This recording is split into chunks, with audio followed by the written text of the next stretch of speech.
এই কালো মেয়েকে আমি বিয়ে করতে পারবো না। বিয়ের আসরে কনেকে দেখা মাত্র চিৎকার করে কথাটা বলল বরবেশে থাকা ইরফান তালুকদার। সকলে স্তব্ধ হয়ে তাকিয়ে আছে ইরফানের পানে। ভিড়ের মাঝে একজন ভদ্রলোক তেতে বলে উঠল, বিয়ে করতে পারবেন না সেটা বিয়ের আগ মুহূর্তে বলতে আসছেন কেন? একটা মেয়েকে সবার সামনে এভাবে অপমানিত করার মানে কি? আপনার কি কোনো ধারণা আছে বিয়ে ভেঙে যাওয়ার পরে মেয়েটার সাথে কি কি হবে? লোকটার দিকে তাকালো ইরফান তালুকদার, বলল, আপনার কি মনে হয় আমার মতো এমন সুদর্শন ছেলের সাথে ওই কালো মেয়েটার কিছুতে যায়? আমি ভাবতে পারছি না দাদিজান কি করে এই মেয়েকে আমার জন্য সিলেক্ট করলো। হট্টগোল শুনে ভিড় ঠেলে তখনই প্রবেশ করলো মাজিয়া তালুকদার। কি হচ্ছে এসব ইরফান? সবার সামনে বিয়ের আসরে এ কেমন আচরণ? ক্রোধান্বিত হয়ে দাদিজানের দিকে তাকালো ইরফান, বলল, তোমার পছন্দের উপর আমি ভরসা করেছিলাম দাদিজান, তাই মেয়েকে দেখার প্রয়োজন মনে করিনি। তুমি কিনা এভাবে ঠকালে আমায়। আমি কোনো ঠকাইনি তোকে। মেয়েটা আসলে খাঁটি সোনা। নববধূ বেশে ছল ছল নয়নে দাঁড়িয়ে থাকা মেয়েটার দিকে তাকে তাচ্ছিল্য করে হাসলো ইরফান আর বলল, দাদিজান আমি তো সামনে খাঁটি সোনার বদলে খাঁটি কয়লা দেখতে পাচ্ছি। আর এক মুহূর্ত সেখানে দাঁড়িয়ে থাকতে পারল না নববধূ। দ্রুত সেখান থেকে প্রস্থান করলো। নিজের রুমে ঢুকে দরজা বন্ধ করে দিল সে। এদিকে ইরফান এখনও দাদির সাথে চিল্লাচিল্লি করে চলেছে। হঠাৎ ইরফানের নজরে পড়ল একটা মেয়ের দিকে। মেয়েটা দেখতে বেশ সুন্দরী, গায়ের রঙও ধবধবে ফর্সা, দেখতে বেশ আধুনিক মনে হচ্ছে। এতক্ষণের ঘটে যাওয়া ঘটনাগুলো থেকে মিটে মিটে হাসছিল ও। ইরফানের মাথায় হঠাৎ কিছু একটা চলে এলো। দাদিকে বলল, তুমি কি চাও আমি এক্ষুনি বিয়ে করি? হ্যাঁ চাই। তাহলে শোনো, আমি ওই মেয়েটাকে বিয়ে করব। সবাই সেদিকে তাকালো। মাথা গোড়া হয়ে গেছে নাকি তোর? একজনকে বিয়ে করতে এসে আর একজনের বিয়ের কথা বলিস? দেখো, বিয়ে যদি করতেই হয় তাহলে আমি ওকে করব। কালো মেয়েকে কিছুতেই নিজের স্ত্রী হিসেবে মেনে নিতে পারবো না। মাজিয়া তালুকদার হুঙ্কার দিয়ে বলল, অসম্ভব। দেখো দাদিজান, তুমি সম্মতি দিলে শুধু কোণে বদল হবে আর কিছুই না। তালুকদার বাড়ির সম্মান বরাবরই থাকবে। যখন বাড়ি ফিরলো চারদিকে ছড়িয়ে পড়বে যে তালুকদার বাড়ির ছেলে বিয়ের আসর থেকে বিয়ে না করে ফিরে এসেছে। তখন কেমন হবে তুমিই বলো? ঠান্ডা মাথায় মেনে নাও, বিয়েটা আমার, যেহেতু আমি আমার সাথে মানানসই কাউকে। তাই বলি ওই মেয়েটার কথা ভাববি না। তোমার কাছে নিজের নাতির চেয়ে বাহিরের কোনো মেয়ের সম্মান কি বেশি বড়? এভাবে সময় ধরে তর্ক বিতর্ক চলছে। মাজিয়া তালুকদার অবশেষে পরাজিত সৈনিকের ন্যায় ধপ করে একটা চেয়ারে বসে পড়ল। ইরফান বলল, তোমার মনতাকে সম্মতি ধরে নিলাম দাদিজান। মাজিয়া তালুকদার নিশ্চুপ। ইরফান ওই মেয়ের দিকে তাকে সবাইকে উচ্চ স্বরে ডেকে বলল, আপনাদের কারো যদি কোনো আপত্তি না থাকে আমি আজকে এনাকে বিয়ে করতে চাই। কেউ আর কোনো কথা বলল না। মেয়েটার নাম পায়েল, সম্পর্কে কোনের চাচাতো বোন, রূপবতী হওয়ার কারণে এমনিতেই অহংকারের অন্ত নেই। আর তার উপরে এ যেন মেঘ না চাইতেই বৃষ্টি। এরই মাঝে পায়েলের মা এগিয়ে এসে বললেন, আরে বাবা, আপত্তি থাকবে কেন? তুমি একটু অপেক্ষা করো, আমি আমার মেয়েকে দ্রুত নিয়ে আসছি। বেশ, তবে তাই করুন। কিছুক্ষণের মাঝে বধূ সেজে পায়েল উপস্থিত হলো।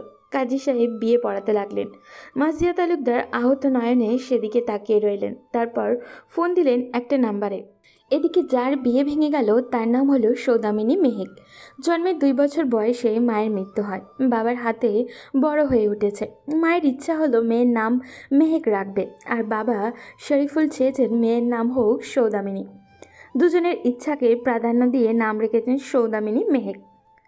কালো মেয়ে বলে সৌদামিনীর বেড়ে ওঠা অন্য কোনো শিশুর মতো সহজ ছিল না। আজও রূপের কাছে পরাজিত হলো সে। রুমের কোণে বসে সৌদামিনী এই সবই ভাবছে, আর চোখ দিয়ে টপ টপ করে পানি পড়ছে।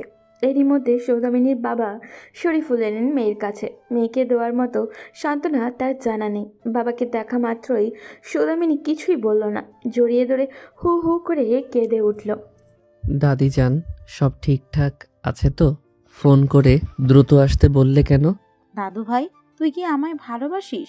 হোয়াট? তুমি এটা জিজ্ঞেস করার জন্য দ্রুত আসতে বললো? তুই জানো কতদিন ধরে প্ল্যান করেছিলাম এই ট্যুর নিয়ে? ইরফানের বিয়েতে পর্যন্ত অ্যাটেন্ড করিনি। দেখো ইউভান, আমাকে আমার কথা শেষ করতে দাও।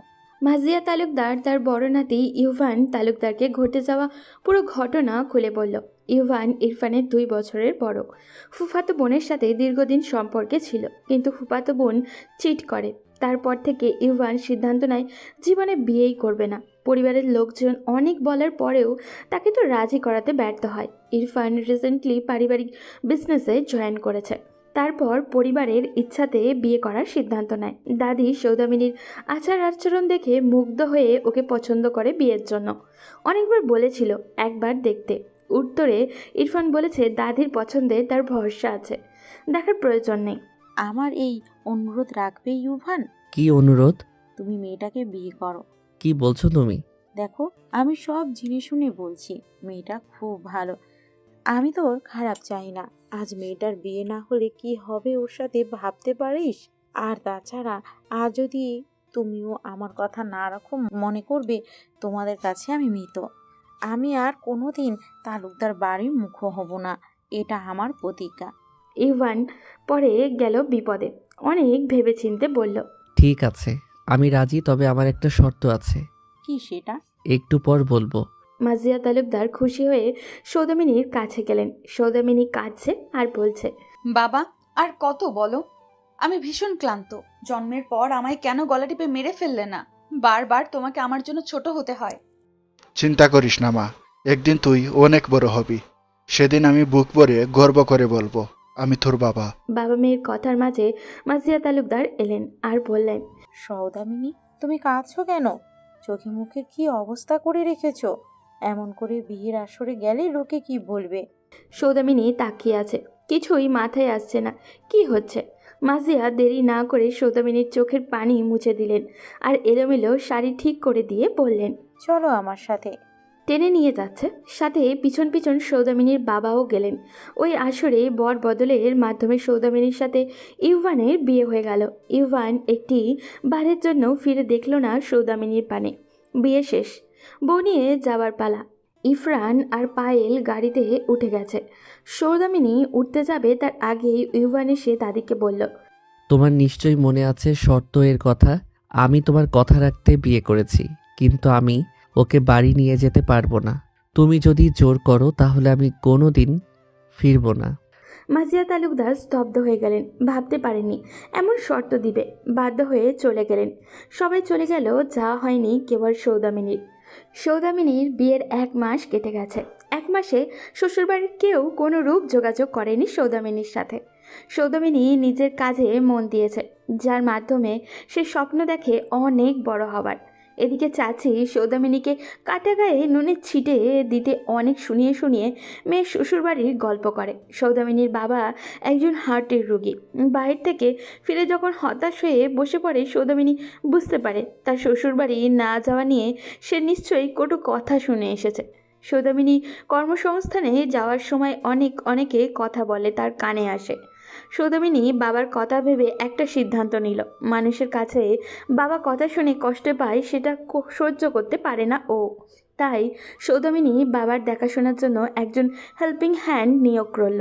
বাবাকে বলল শ্বশুরবাড়ি থেকে তাকে যাওয়ার জন্য খবর পাঠিয়েছে, যা সম্পূর্ণই মিথ্যা।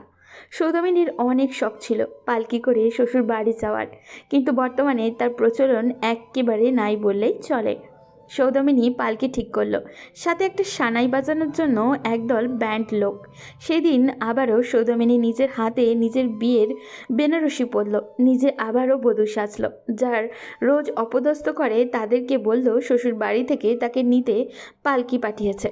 বাবার থেকে বিদায় নিয়ে নিজের কিছু প্রয়োজনীয় জিনিস নিয়ে সৌদামিনী চলল শ্বশুর বাড়িতে। সৌদামিনীর পালকি চলেছে আর সৌদামিনীর মনে তত আতঙ্ক বিরাজ করছে। না জানি সৌদামিনীর জীবনে নতুন কোনো ঝড় আসতে চলেছে।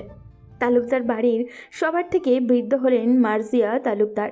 বাড়ির কর্ত্রীও এখন তিনি। পরিবারের প্রতিটি সিদ্ধান্তে তার গুরুত্ব বেশি। শুধু সৌদামিনীর সাথে ইউভানের বিয়ের বিষয়ে কেউ তার সিদ্ধান্ত মানতে নারাজ।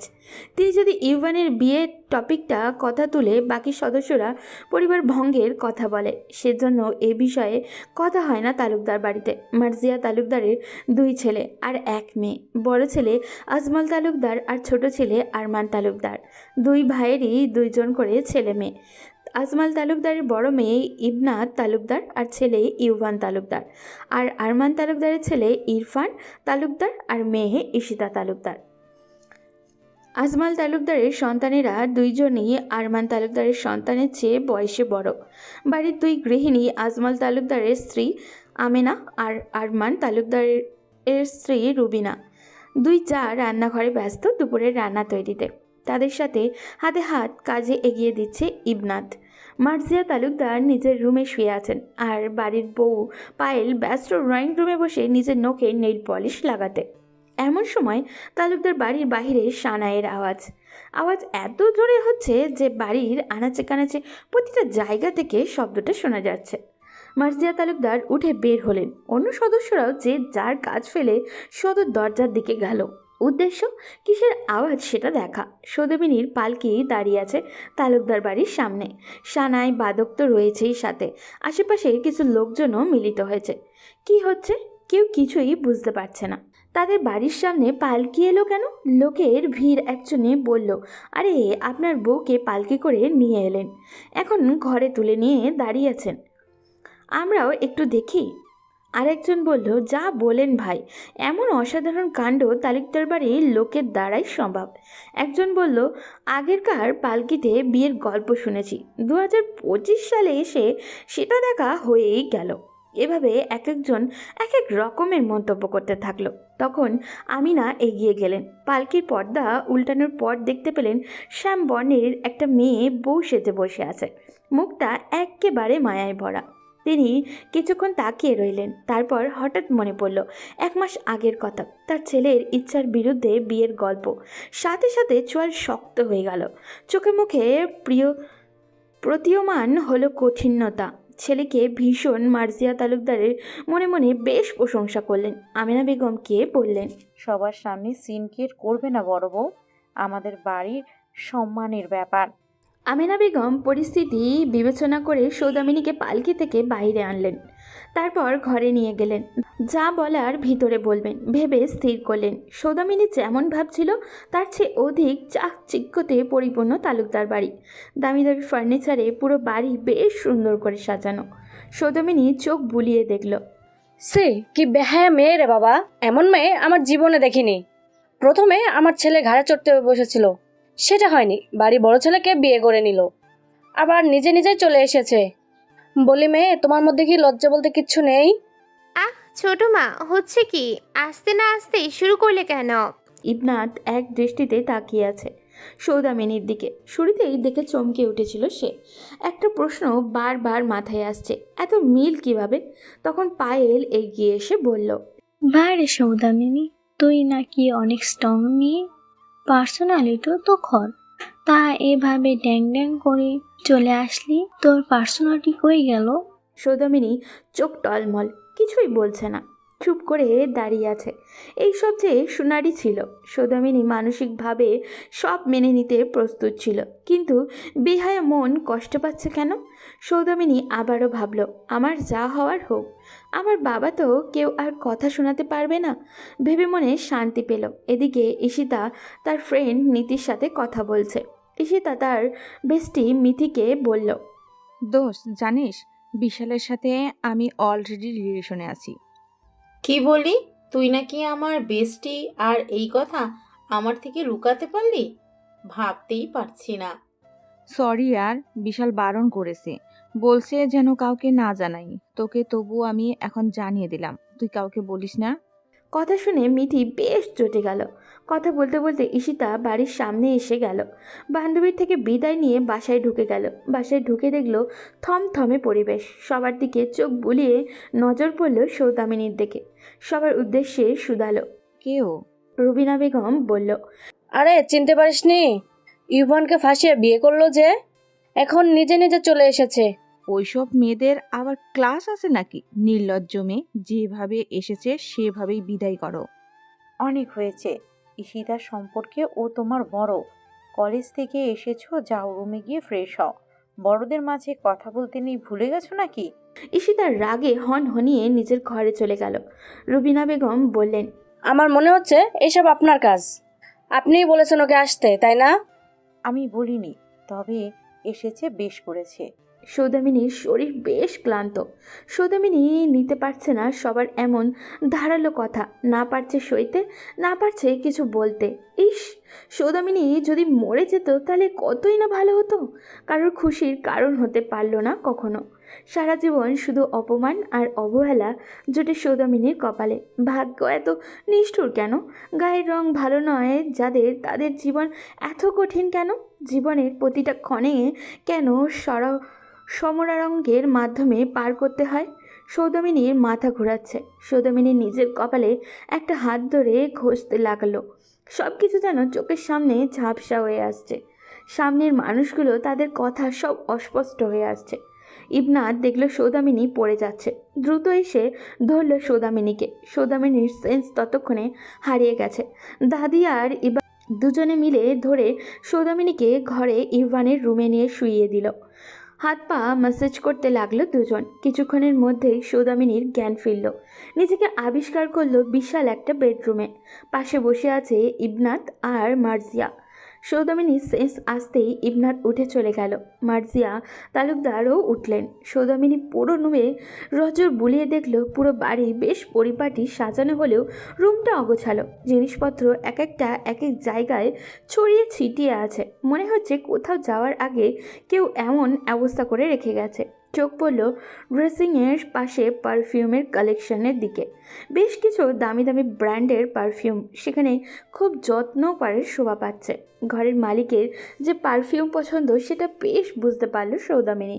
এরই মাঝে ইবনাত রুমে ঢুকলো, হাতে খাবারের প্লেট। সৌদামিনীর সামনে এসে বসলো। সৌদামিনী নিজে উঠে বসলো। ইবনাত বলল, সারাদিন অনেক ধকল গেছে তোমার উপর, দেখি হাঁ করো। সৌদামিনী তাকিয়ে রইল। খাবার মুখের সামনে ধরতে সৌদামিনীর চোখে জল এসে গেল। এত মানুষের অপমান সহ্য করেছিল যে সে তখনও কাঁদেনি সৌদামিনী। বাবা ছাড়া এই প্রথম দ্বিতীয় কেউ এত যত্ন করে খাবার মাখিয়ে খাইয়ে দিচ্ছে। সৌদামিনী আস্তে আস্তে খাচ্ছে। ইবনাত বলল, জানি না কেন তোমাকে প্রথম দেখায় খুব আপন লাগলো। তোমার কিছু দরকার হলে আমায় বলবে কিন্তু, হ্যাঁ? কোনো সংকোচ করবে না। আর বাড়ির কথাই কিছু মনে করো না, আস্তে আস্তে সব ঠিক হয়ে যাবে। সৌদামিনী জড়িয়ে ধরে কেঁদে উঠল তাকে। এত ভালোবেসে কেউ সৌদামিনীর সাথে কথা লাস্ট কবে বলেছে সৌদামিনী ভেবে পায় না। সৌদামিনীকে খাইয়ে রেস্ট করতে বলে ইবনাত চলে গেল। ক্লান্ত সৌদামিনী হারিয়ে গেল ঘুমের রাজ্যে। ইবনাত একবার দেখে গেছিল, ঘুমাতে দেখে আবারও চলে গেছে। রাতেও ইবনাত খাবার এনে দিল। ছোট মায়ের কথাও শুনেছে অবশ্য। সময় কেটে যাচ্ছে। ঘড়ির কাঁটায় রাত 12টা ছুঁইছেই। সৌদামিনী গভীর ঘুমে। হঠাৎ করে কেউ একজন ঘুম থেকে টেনে তুলল সৌদামিনীকে। চোখের ঘুমে রেশ এখনও কাটেনি। সৌদামিনী কিছু বুঝে ওঠার আগেই ইরফান কষে একটা থাপ্পড় মারল সৌদামিনীর গালে। ব্যথায় সৌদামিনী আহ করে উঠল। সামনেই অগ্নির দৃষ্টিতে তাকিয়ে থাকা মানুষটাকে দেখে চমকে উঠল সৌদামিনী। ভয়ে গলা শুকিয়ে যাচ্ছে সৌদামিনীর। সৌদামিনীকে অবাক করে দিয়ে দ্বিতীয় গালে আরও একটা চর বসিয়ে দিল। গর্জে উঠে বলল, হাউ ডেয়ার ইউ! আমার বাড়িতে এসে আবার আমার বেডে ঘুমানো, গেট লস্ট! সৌদামিনী কেঁপে উঠল ধমকে। সৌদামিনীকে ওঠার সুযোগ না দিয়ে ইরফান জোরে ধাক্কা দিয়ে খাট থেকে ফেলে দিল। সৌদামিনী উল্টে পড়ে মাথা ঠোকালো খাটের কোণায়। মাথা ভনভন করে উঠেছে। সৌদামিনী কপালে হাত ছুঁয়ে হাতে তরল কিছু অনুভব করলো। হাত সামনে এনে দেখলো তরতাজা রক্ত। সৌদামিনী কপালে হাত চেপে ধরে সেখানেই বসে রইল, চোখের কোণে নোনা জল। এদিকে ততক্ষণে ইরফান ওয়াশরুমে ঢুকে গেছে ফ্রেশ হতে। বাথরুমের দরজা লকের সাউন্ডে নড়ে চড়ে উঠল সৌদামিনী। কপালের রক্ত জমাট বেঁধতে শুরু করলো। সৌদামিনী নিজের সাথে নিয়ে আসা লাগেজ থেকে একটা শাড়ি বের করে রুমের একপাশে সেটা দিয়ে বিছানা করলো। মাথায় বালিশ হিসেবে কিছু ভাঁজ করা কাপড় ব্যবহার করলো। সৌদামিনী সেখানে গিয়ে শুয়ে পড়ল। মাথার চোটের কথা ভুলে সৌদামিনী মগ্ন অন্য চিন্তায়। সৌদামিনী জানতো তালুকদার বাড়ির বড় ছেলে ইরফানের সাথে তার বিয়ে হয়েছে। সেদিন এক ভাই রিজেক্ট করে দেওয়ার ফলে এতটাই লজ্জা হচ্ছিল, চোখ তুলে একটু দেখেনি কার সাথে বিয়ে হলো। যখন ঘুম থেকে উঠল ইরফানের থাপ্পড় খেয়ে তখনই প্রথম দেখা পেল নিজের স্বামীর। আর তখনই অবাক সৌদামিনী। সৌদামিনী তখন নবম শ্রেণীতে পড়ে। বয়ঃসন্ধির সময় বিপরীতে লিঙ্গের প্রতি অদ্ভুত আকর্ষণ হয়ে থাকে। সৌদামিনীও সেই সময় কারোর প্রেমে পড়েছিল। বলতে গেলে সৌদামিনীর জীবনের প্রথম ও সর্বশেষ প্রেম ছিল সেটা। কিন্তু সৌদামিনী ততদিনে বুঝতে পেরেছিল প্রেমিকা হতে হলে মন নয়, আগে রূপটাই খোঁজে, যা সৌদামিনীর নেই। কোনো বন্ধু বান্ধব জোটেনি তার। সৌদামিনীর প্রেমিক পুরুষটাও অত্যাধিক সুন্দর ছিল, এক দেখায় মেয়েদের ক্রাশ বলা চলে। সৌদামিনী রোজ স্কুলে যাওয়ার পথে দেখতো তাকে, কখনো নাম জানতে পারেনি। একবার একজনকে সাহস করে জিজ্ঞাসা করেছিল। সে বেশ তাচ্ছিল্য করেছিল সৌদামিনীকে, এমন রূপ নিয়ে এরকম হ্যান্ডসাম বয়ের নাম জানতে চাইছে কিভাবে। তারপর আর কখনো কাউকে জিজ্ঞাসা করেনি, নিজে একটা নাম দিয়েছিল। নিজের ভালোবাসার মানুষটার নাম রেখেছিল সুন্দর পুরুষ। সৌদামিনী নিজের মনের অনুভূতিগুলো জানানোর কোনো সাহস আর সুযোগ পায়নি, তাই একটা বুদ্ধি বের করে সৌদামিনী নিজের অনুভূতিগুলো চিঠির মাধ্যমে জানতে শুরু করলো। চিঠিগুলো আড়ালে অনেক কাঠখড় পুড়িয়ে পৌঁছাতে সক্ষম হলো সৌদামিনী। সব চিঠিতে প্রিয় মানুষটাকে সুন্দর পুরুষ বলে সম্বোধন করত, আর প্রেরকের নামের জায়গায় লিখত অপরিচিতা। কত যে চিঠি লিখেছে তার হিসাব নেই, কিন্তু কখনো কোনো চিঠির উত্তর পেত না। তবুও এতেই খুশি ছিল সৌদামিনী। হঠাৎ সৌদামিনীর একদিন তার সুন্দর পুরুষের সাথে সুন্দর রমণী দেখতে পায়। বেশ কয়দিন দেখেছে সে, খোঁজ নিয়ে জানতে পারে মেয়েটা তার নাকি তার ভালোবাসা। সৌদামিনী সেদিন খুব কেঁদেছিল একা একা। তারপর সৌদামিনী আর কোনো চিঠি লেখেনি, আর কখনো কারোর প্রেমেও পড়েনি। শুধু মন প্রাণ দিয়ে পড়াশুনো করেছে বাবার মুখ উজ্জ্বল করবে বলে। এখন সে অনেক দূর এগিয়েছে স্বপ্ন বাস্তবায়নের দিকে। সবচেয়ে অবাক করা বিষয় হলো সৌদামিনীর সেই সুন্দর মানুষটা ইভান। কাকতালীয়ভাবে সেই মানুষটার সাথে বিয়ে হলো সৌদামিনীর। আচ্ছা, তার সেই সুন্দর গার্লফ্রেন্ড কি এখনও আছে? ভাবতে পারছে না সৌদামিনী, মাথা টন টন করছে। শীতের মধ্যে ফ্লোরে শুয়ে রীতিমতো কাঁপছে সে। এত কিছুর মাঝে কখন চোখ জুড়ে ঘুম এসে গেল টেরই পেল না। এদিকে ইউভানের মেজাজ এমনিতেই খারাপ। ট্যুরে কোনো অজ্ঞাত ঝামেলার কারণে মেজাজ বিগড়ে গেছে তার। তখনই বাসায় প্রবেশের সাথে সাথে পায়েলের সাথে দেখা।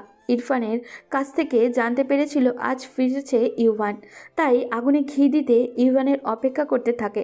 বাসায় প্রবেশ করতেই বলা শুরু করে সৌদামিনী এই বাড়িতে এসেছে, সবার সাথে খারাপ ব্যবহার করেছে, ইউভানের মাকেও কথা শুনিয়েছে। ইউভান এমনিতেই মায়ের ব্যাপারে কিচ্ছুই সহ্য করতে পারে না, তার উপরে মেজাজ বিগড়ে আছে। তাই কোনো কিছু না ভেবেই ঘুমন্ত সৌদামিনীর উপরে এমন আক্রমণ করে।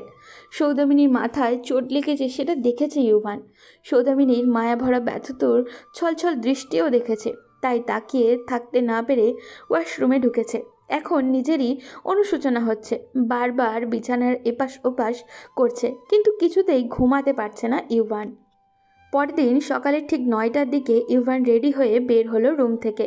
বের হতেই ইবনাতের সাথে দেখা। ইবনাত ইউভানকে দেখে বলল, ভাই, শুনলাম তুই রাতে ফিরেছিস, কাউকে বলিসনি কেন আজ ফেরার কথা? কেন বুবু, আমি ফিরলে কি সেটা ঢাকঢোল করে সবাইকে জানাতে হবে নাকি? এমন করে বলছিস যেন আমি আজকে প্রথম এইভাবে ফিরলাম। আরে তুই রেগে যাচ্ছিস কেন? আমি এমনি জানতে চাইলাম। তুই কি আমাকে কিছু বলতে এসেছিস? বলার হলে দ্রুত বল, আমার বের হতে হবে। না তেমন না, ঠিক আমি সৌদামিনাকে দেখতে এসেছি। বেচারা মেয়েটার জন্য বড্ড মায়া হয়, খুব ভালো একটা মেয়ে। কোথায় পায়েল আর কোথায় সৌদামিনী? পায়েল বড়দের সাথে মুখে মুখে কথা বলে, আর সৌদামিনী যেন একেবারে বিপরীত। না জানি কি না কি সহ্য করে শ্বশুরবাড়ি, নিজে নিজে এসেছে। সবাই কত কথা শোনালো, একটু টু শব্দ পর্যন্ত করেনি। মাথা নিচু করে কেমন সব হজম করলো। সত্যি বলছি ভাই, তুই একজন সঠিক জীবনসঙ্গী পেয়েছিস। ইভান জানে বুবু মিথ্যা বলে না। রাতে শুধু শুধু ভুল কথা শুনে সে এমন কাজ করলো। বোনকে আর কিছু বলতে না দিয়ে বলল, তোর লেকচার শোনার মতো সময় আমার নেই, দেখি যেতে দে। আমিও যাই, একটু দেখি মেয়েটা কেমন আছে। কেমন আর থাকবে, আরাম করে বেঘরে ঘুমাচ্ছে। ও আচ্ছা, ঘুমালে ঘুমাক, শুধু শুধু এখন ওর ঘুমটা নষ্ট করার মানে হয় না। ইবনাত চলে যেতেই ইউভান যেন হাঁপ ছেড়ে বাঁচল। সৌদামিনীর ঘুম ভাঙল আরও বেশ কিছু সময় পরে, তাও সবার চিৎকার চেঁচামেচি শুনে। এতক্ষণ নবাবজাদি হয়ে ঘুমানোর জন্য সবাই কথা শোনাচ্ছে তাকে। ইবনাদ সৌদামিনীর হয়ে প্রতিবাদও করেছে। সৌদামিনীর আচমকা নিজের দিকে খেয়াল হলো। সে মনে করার চেষ্টা করলো রাতের ঘটনা। যতদূর মনে আছে সৌদামিনী ফ্লোরে ঘুমিয়েছিল, তাহলে এখন সোফায় কিভাবে এলো? মাথার কাছে বালিশটাই বা দিল কে? আর এই লেপ গায়ে জড়ালোই বা কীভাবে? সৌদামিনী বারবার মনে করার চেষ্টা করেও কিছু মনে আসছে না। শুধু মনে পড়েছে সে ঘুমিয়েছিল ফ্লোরে। সৌদামিনী উঠে দাঁড়ালো। ড্রেসিংয়ের আয়নায় নিজেকে দেখে দ্বিতীয় দফায় চমকালো সৌদামিনী। আশ্চর্য, মাথায় আবার ব্যান্ডেজ বাঁধলো কখন? সৌদামিনী বের হলো বেশ কিছু সময় পর। ততক্ষণে সবারই নাস্তা করা শেষ। ইবনাদ বাসায় নেই, রান্নাঘরে আমিনা আর রুবিনা ব্যস্ত ভীষণ। আজকে 4 দিন পর আজমল, আরমান আর ইরফান বাড়িতে ফিরবে। একটা প্রজেক্টের ঝামেলার কারণে 3 জনেই যেতে হয়েছে। সৌদামিনী খিদা পেয়েছে বেশ, বলতেও লজ্জা হচ্ছে। আস্তে আস্তে রান্নাঘরে ঢুকলো। আমিনা বেগমের পাশে দাঁড়িয়ে নিচু স্বরে বলল, কি করতে হবে বলুন, আমি করে দেব। আমেনা বেগম তাকালেন না সেদিকে, সরে গেলেন সৌদামিনীর পাশ থেকে। রুবিনা বেগম তেড়ে উঠলেন আর বললেন, কোথাকার মহারানী তুমি? দিনের 10টা বাজে ঘুম ভাঙে তোমার? আবার মাথায় ব্যান্ডেজ বেঁধে কাজ না করার ধান্দা, তাই না? ব্যান্ডেজের কথা শুনে আমেনা বেগম আর চোখে একবার তাকালেন সৌদামিনীর দিকে। যাও, বাড়িতে অনেকগুলো ময়লা কাপড় জমে আছে, ওয়াশিং মেশিন খারাপ আছে, সবগুলো কাপড় চোপড় ধুয়ে দিবে 1 ঘন্টার মধ্যে, তারপর বাকি কাজ। রুবিনা বেগম বলে থামলেন, তারপর কফি বানিয়ে নিলেন। আমেনা বেগমকে বললেন, আফা, আমি আমার বৌমার কফিটা দিয়ে আসি। আমার ছেলেটা আজ ফিরবে, যদি শুনে আমি তার বইয়ের যত্ন করি না ঠিক মতন, বাড়ি মাথায় তুলবে। দেখি আমার বৌমা উঠলো কিনা। যেতে যেতে সৌদামিনীর দিকে তাকিয়ে বলল, এই যে মেয়ে, এখনো দাঁড়িয়ে কেন? কি বললাম শুনতে পাও নাই? বলে রুবিনা চলে গেলেন। সৌদামিনী বের হবে রান্নাঘর থেকে, তার আগেই আমেনা বেগম বলে উঠলেন, দাঁড়াও। সৌদামিনী দাঁড়িয়ে চোখ খিচে ফেলল। আমেনা বেগম খাবারের একটা থালা সৌদামিনীর সামনে ধরে বললেন, খেয়ে বাকি কাজ। বলে আবার নিজের কাজে মনোযোগ দিলেন। সৌদামিনী বুঝতে পারল তার শাশুড়ি মা খুব একটা খারাপ না। সৌদামিনী প্রতিজ্ঞা করল সে তার শাশুড়ি মায়ের মন জিতে নিবে। সৌদামিনী খেয়ে তারপর কাপড় চোপড় সব ধুয়ে দিল। পুরো বাড়ির এত এত জামা কাপড় পরিষ্কার করতে করতে হাত ব্যথা হয়ে গেল ওর। এগুলো শুকাতেই দিতে যাবে তখনই ইবনাদ বাড়ি ফিরল। বলল, আরে এগুলো কোথা থেকে আনো? ধুয়ে শুকাতে নিয়ে যাচ্ছি। আর তুমি পাগল নাকি? বাসায় ওয়াশিং মেশিন থাকতে এতগুলো জামা কাপড় নিজে হাতে পরিষ্কার করছো? সৌদামিনী কিছু বলল না, সব শুকাতে দিল। দুপুরে 3 জন বাড়ি ফিরল। সৌদামিনীকে নিয়ে কেউ কোনো কথা বলল না, যেন তার অস্তিত্বই নেই। সবাই কি সুন্দর হাসি আড্ডা দিচ্ছে। ইরফান, পায়েল, ইবনাত, ঈশিতা সবার জন্য গিফট দিল। সৌদামিনীর জন্য কিচ্ছুই নেই। পায়েল বলল, এ কি তুই আরেকজনের জন্য আনলি না কিছুই? একজন নিজে নিজে চলে আসে তালুকদার বাড়ির বউ এর জন্য। ইরফান বিরক্তি নিয়ে বলল, জানতাম না বাড়িতে এসে জুড়ে বসেছে যে। সৌদামিনীকে দেখে তার শরীর জ্বলে উঠল। ইবনাত বলল, কিন্তু ইফরান, কাল পায়েল তোকে বলেছিল যে আমি নিজে শুনছিলাম। তুমি আমার বউ কি বলে আড়ি পাতো নাকি? সবাই শুনেছে, শুধু আমি না। পরদিন খুব সকালে ঘুম থেকে উঠল সৌদামিনী। আজও ফ্লোরে ঘুমিয়েছিল। সে উঠে নিজেকে সোফায় দেখতে পেল। ইভান তখনও ঘুমে। সৌদামিনী অগোছালো রুমটা সুন্দর করে গুছালো। ইভানের আলমারি হজবরল অবস্থা। সৌদামিনী সব সুন্দর করে ভাঁজ করে রাখলো। তারপর গেল রান্নাঘরে। তখনও কেউ ওঠেনি। সৌদামিনী সবার জন্য নাস্তা তৈরি করলো। চা বানানোর সময় আমেনা বেগম আসলেন। এসে দেখতে পেলেন রান্নার কাজ প্রায় সবই শেষ। এতগুলো বছর তিনি এই বাড়িতে এসেছেন। সকালে সব সময় রুটিনের মতোই ছিল সব কাজ করা। রুবিনা খুব হালকা কাজ করে, সব আমেনাকেই সামলাতে হয়। রুবিনা বলতে গেলে সবাইকে দেখানোর জন্য রান্নাঘরে থাকে। আজ প্রথমবার কেউ তার কাজ করলো। আমেনা বেগম বললেন, এইসব করতে কে বলেছে? কোনো দরকার ছিল না, আমি পারি একা হাতে করতে। এত বছর করে এসেছি। এত বছর করলেন, এবার তো আমি এসেছি, আপনি বিশ্রাম করবেন, আমি কাজ করব। মনে মনে সন্তুষ্ট হলেন আমেনা বেগম, কিন্তু মুখে সেটা দেখালেন না। সৌদামিনী সবার খাবার পরিবেশন করলো। ইভান, ইরফান দুজনেরই ততক্ষণে উপস্থিত। মুখে প্রকাশ না করলেও মনে মনে সবারই বেশ পছন্দ হলো সৌদামিনীর রান্না। সবার শেষে সৌদামিনী নিজে খেলো। আমেনা বেগমকে দুপুরের রান্নার কথা জিজ্ঞাসা করলো, কিন্তু তিনি কথা বলতে চাইলেন না। কিন্তু কি কি আইটেম রান্না হবে আজ অবশেষে বললেন। সৌদামিনী তাড়াহুড়ো করে মাছ, মাংস, সবজি সব কেটে নিল। আমেনা বেগম ভেবে পেলেন না এত দ্রুত কেন দুপুরের রান্না। সৌদামিনী সব রেডি করে দিয়ে বলল, মা, আপনি শুধু এইবার চুলা চালু করে রান্নাটা করে নেবেন। বলে সৌদামিনী দ্রুত রুমে গেল। খুব দ্রুত রেডি হলো। ইভান ল্যাপটপ নিয়ে বসে আছে, ভেবে পাচ্ছে না এই মেয়ে কই যাচ্ছে। সৌদামিনী রেডি হয়ে নিচে নামতেই মার্জিয়া তালুকদারের সামনে পড়লেন। মার্জিয়া তালুকদার বললেন, কই যাও না আনবো? সৌদামিনী মিষ্টি হেসে বলল, আমার কাছে। আজকে যদি না যাই 3 মাস মিস হবে। মার্জিয়া তালুকদার মুখের অভিব্যক্তি বদলে গেল। সৌদামিনী পা বাড়াতেই হুঙ্কার ছাপলেন, দাঁড়াও, আর এক পাও এগোবে না, খুব খারাপ হবে। মার্জিয়া বেগমের চিৎকার, বাকিরা সবাই বেরিয়ে এলো। সৌদামিনী বলল, কেন যাব না দাদি? তালুকদার বাড়ির বউরা বাহিরে কাজ চাকরি করে না। তালুকদার নিয়ম ভঙ্গ করার সাহস দেখাবে না। ইউভানও দাঁড়িয়ে আছে সিঁড়ির রেলিং ধরে। সৌদামিনী তাকালো মার্জিয়া তালুকদারের দিকে আর বলল, কোন নিয়মের কথা বলছেন দাদি? একজনকে বিয়ে করতে গিয়ে আরেকজনকে বিয়ে করা, এটা তালুকদার বাড়ির নিয়ম? নাকি বিয়ে করে সদ্য বিবাহের মেয়েকে শ্বশুরবাড়ির না এনে সমাজের মানুষের কথার অস্ত্রের মুখে ছুঁড়ে ফেলে আসা, এটা তালুকদার বাড়ির নিয়ম? মার্জিয়া তালুকদার চুপসে গেলেন। বাকিদের চোখ যেন চড়ক গাছ।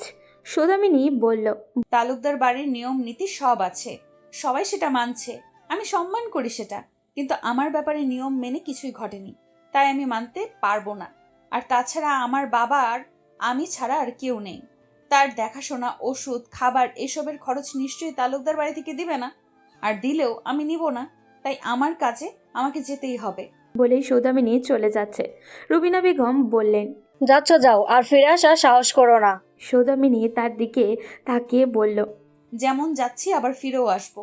একবার এলাকাবাসী নিয়ে এসেছি, এইবার প্রয়োজন পড়লে নারীদের অধিকারের যত আইন আছে সব সেক্টরের লোক নিয়ে আসবো। মদ খেয়ে মাতাল হয়ে পড়ে আছে কিছু মাতাল। দিনের বেলা কিন্তু তারা যেন জায়গা আছে সেটা পুরো অন্ধকার। পাশে অনেকে মিলে জুয়াও খেলছে। এই গলিতে এইসব চলে। হঠাৎ পুলিশের গাড়ির শব্দ হলো। সবাই যে যার অবস্থান থেকে পালাতে ব্যস্ত হয়ে পড়ল, কিন্তু অতিরিক্ত নেশা করার ফলে দৌড়াতে পারছে না। পুলিশেরা সবগুলোকে ধরে।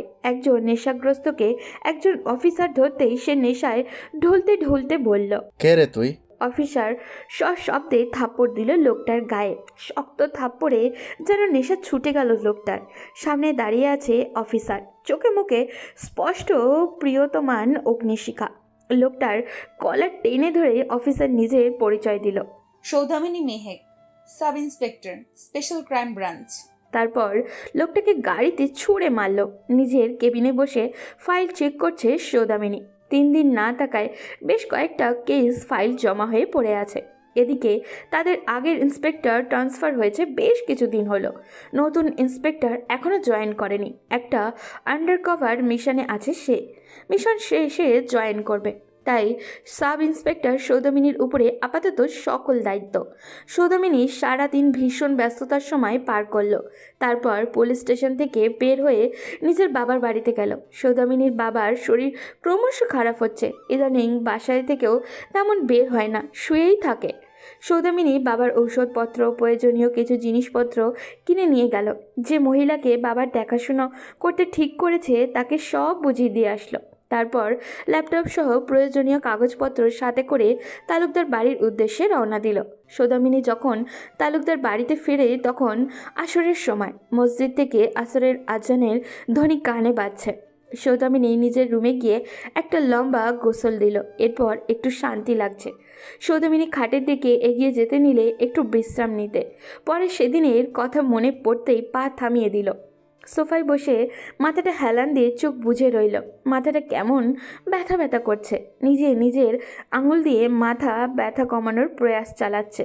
তখনই ইভান রুমে প্রবেশ করে। দরজা বন্ধের শব্দে হক চোখে উঠে বসল। ইভানকে দেখে তাড়াতাড়ি সোফা ছেড়ে দাঁড়িয়ে গেল। ইভান সেদিকে তাকিয়ে ভ্রু কুচকে তাকালো একবার। সৌদামিনী তাড়াতাড়ি করে রুম থেকে বের হতে যাচ্ছিল, তখন ইভান ক্যাটস খুলতে ঝুঁকে বসে নিচ্ছিল। আর তখনই সৌদামিনীর মাথার সাথে ইউভানের মাথা ঠুকে গেল। সৌদামিনী আহ করে কপাল ডলতে ডলতে বের হয়ে যাচ্ছে।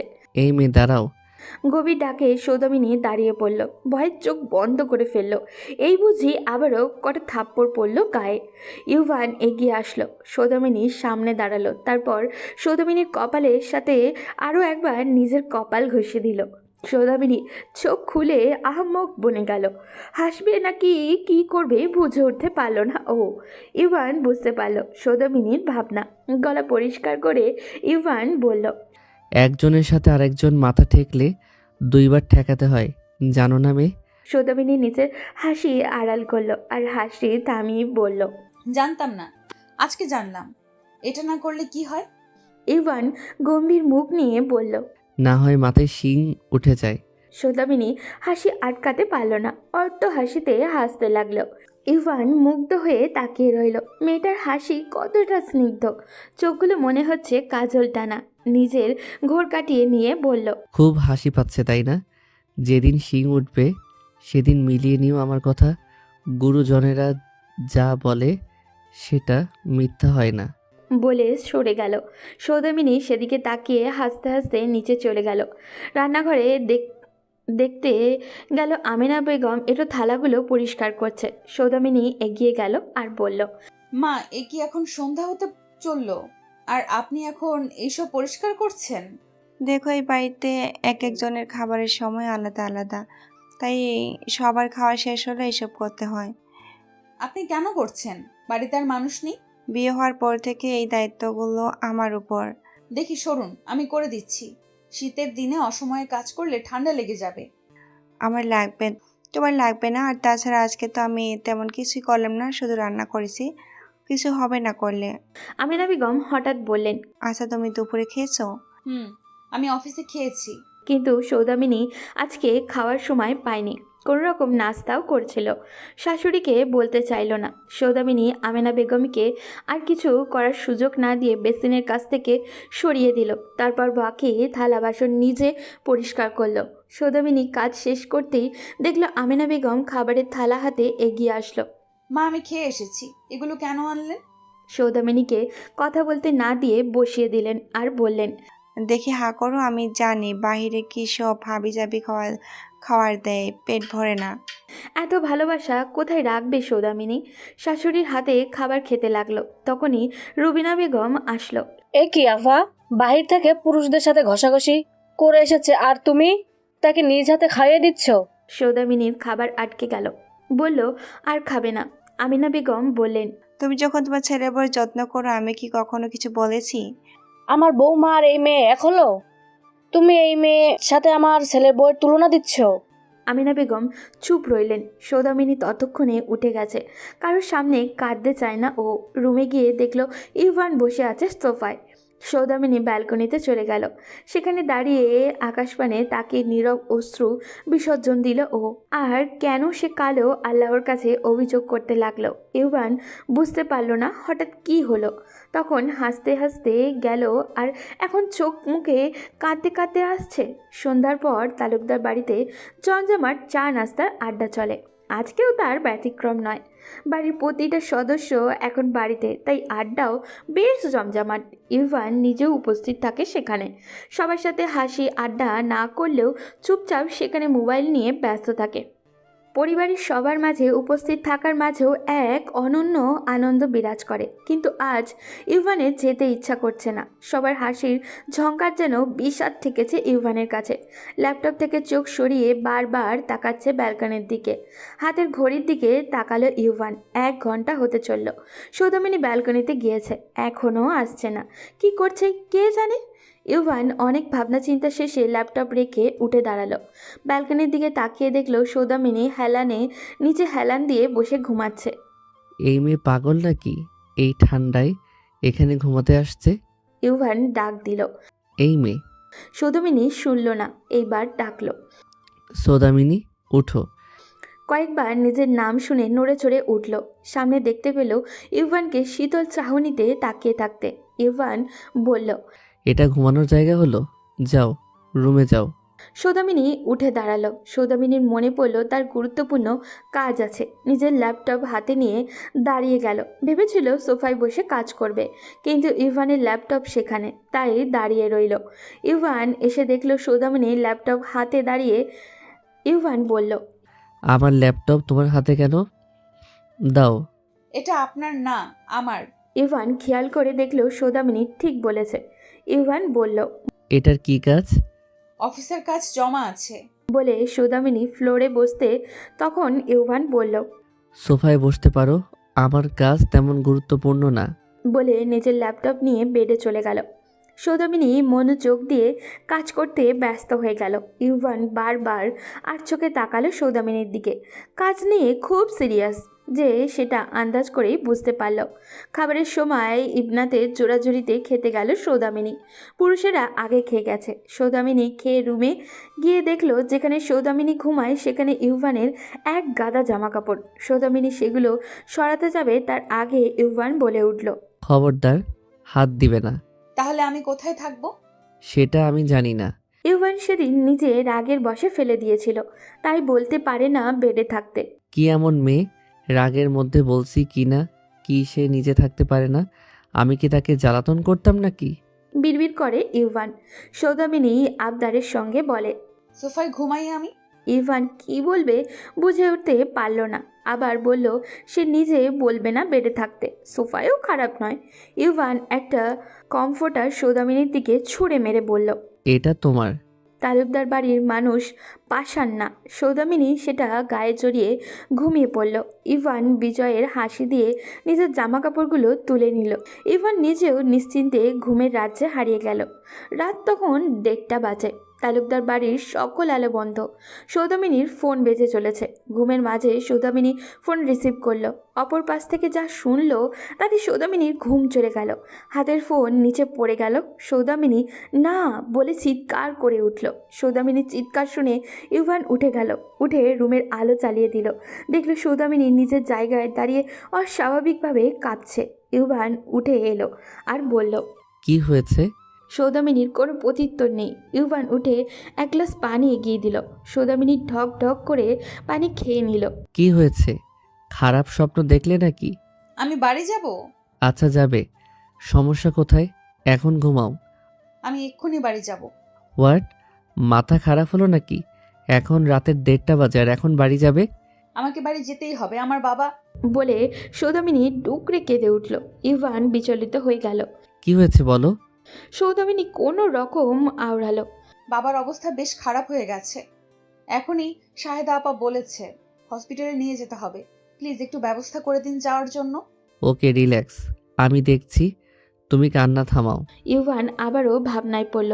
তারপর বলল, দ্রুত রেডি হয়ে নাও। সৌদামিনী কোনো রকম রেডি হয়ে নিল। ইভানের পিছু পিছু বের হলো। মন বড্ড ডাকছে ওর। সৌদামিনী সিঁড়ি দিয়ে বের হওয়ার সময় বেখেয়ালিভাবে পড়ে যাচ্ছিল। ইভান ধরে ফেলল। বাসা থেকে বের হওয়া পর্যন্ত হাত ছাড়ল না ও। ইভান নিচের বাইক স্টার্ট দিল। সৌদামিনী উঠে বসল। গভীর রাত। ইভান বাইক চালাচ্ছে।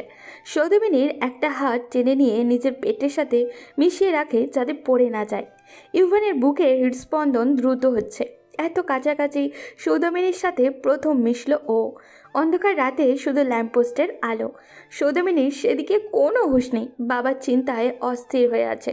সৌদামিনী যখন বাড়ি পৌঁছালো তখন এমার্জেন্সি অ্যাম্বুলেন্সও হাজির। ইভান আর অ্যাম্বুলেন্সের লোক সৌদামিনীর বাবাকে গাড়িতে ওঠালো। সৌদামিনী কেঁদেই দিল। তারপর তার বাবার জন্য প্রয়োজনীয় জামাকাপড় নিতে বাকর ঘরে গেল। জামাকাপড় নিয়ে বের হবে তখন বাবার বিছানার পাশে একটা ছিটকুট পড়ল নজরে। সৌদামিনী সেটা খুলতেই তার মুখের অবস্থা বদলে গেল। চোখে মুখে রাগ ছড়িয়ে পড়ে বলল, আমার বাবার যদি কিছু হয় আমি তোদের কাউকে ছাড়বো না। অনেক বড় ভুল করলি।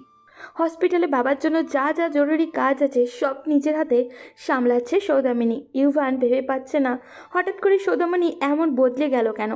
বাড়ি আসার সময় তো কেমন চোখে মুখে অস্থিরতা ছিল, আর এখন মনে হচ্ছে যেন কিচ্ছুই হয়নি।